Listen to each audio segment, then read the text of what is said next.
Nos pensées dépendent-elles de notre volonté? Thèse. Penser est un acte de la volonté, une activité consciente que je peux maîtriser. Antithèse. Penser est une activité inconsciente. Les idées se présentent à mon esprit sans que je l'ai voulu. Thèse. Nos pensées dépendent de notre volonté.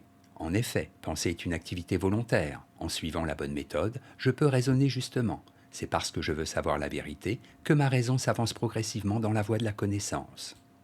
Premier argument. Juger est un acte volontaire.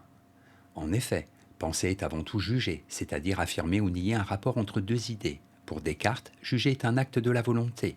Mon entendement, faculté de comprendre, me présente les idées et ma volonté décide de les accepter ou de les refuser. Je suis donc responsable de mes pensées, de mes erreurs, comme de mes idées vraies. Deuxième argument, je dois penser méthodiquement. Puisque penser est un acte volontaire, il existe une méthode pour raisonner juste, pour éviter, autant que possible, de me tromper. En suivant certaines règles, je peux contrôler mes pensées et faire en sorte qu'elles ne s'égarent pas. L'une de ces règles est celle de l'évidence. Je ne dois admettre jamais aucune chose pour vraie que je ne la connusse évidemment pour telle. Troisième argument, imaginer n'est pas penser. Penser, on le voit, est pour Descartes une activité rationnelle maîtrisée. En revanche, imaginer n'est pas penser. C'est une faculté qui convertit la sensation en souvenir. Elle ne fait que reproduire l'apparence des choses et ne fournit que des représentations confuses. Faculté sensible involontaire, elle est liée au corps, aux passions, plus qu'à la raison, et ne peut aboutir à des idées claires et distinctes. En bref, la pensée en tant que faculté de raisonner et de juger est forcément volontaire. Les pensées que je n'ai pas consciemment voulues ne sont pas vraiment des pensées. Antithèse. Nos pensées ne dépendent pas de notre volonté. En effet, il ne dépend pas de nous de juger correctement. La vérité s'impose d'elle-même sans que notre volonté intervienne. Si l'on entend par pensée toute activité de l'esprit, une bonne partie de nos pensées est involontaire. Premier argument, la volonté ne décide pas du vrai. Pour Spinoza, la volonté ne décide pas si une idée est vraie ou fausse. L'idée vraie s'impose d'elle-même, à l'esprit, sans que celui-ci ait à juger, sans que la volonté ait le choix d'adhérer ou pas.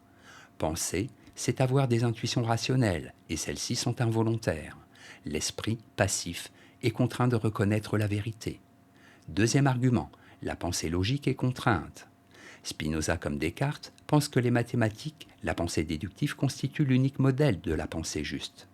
Si la pensée du vrai ne dépend pas de notre volonté, c'est en fin de compte parce que les conclusions de la logique déductive sont vraies objectivement, indépendamment de notre esprit.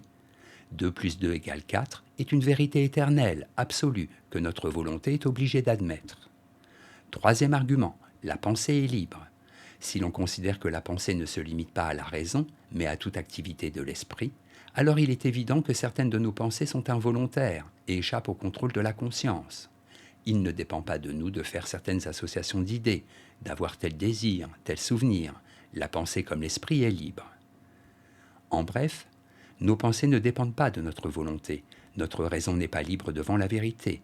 Par ailleurs, c'est sans notre intention que certaines pensées nous viennent à l'esprit.